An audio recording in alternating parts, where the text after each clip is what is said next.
kimantiki au mtu mwenye akili mzuri au mtu mwenye maono mazuri katika taifa, nafikiri kwamba Tundu Lissu ni mzuri kwenye ulingo wa siasa. Huwezi ukamfananisha na baadhi ya viongozi wengine kwa sababu hajaanza leo wala juzi, na pia ni msomi mzuri na anaelewa nini anachokifanya. Lakini sasa ukiangalia kiundani kabisa unakuta kwamba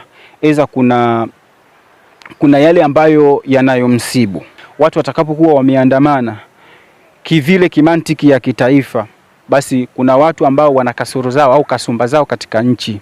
Siasa isije ikaleta madhira katika taifa. Ni kama bunduki sasa kwamba mtu analazimisha basi iwe na isiwe. Sio malengo ya multi-party system. Katiba inahitaji badilishwe, tuwe na muhimili ambao ni sahihi ambao ni mahakama huru ambayo haiingiliwi na rais, haiingiliwi na serikali moja kwa moja, kwa sababu katiba tulionayo bado sio mzuri. Hilo linaeleweka kitaifa. Na sio tu kwamba ni kitaifa, hata kimataifa katiba yetu ni dhaifu.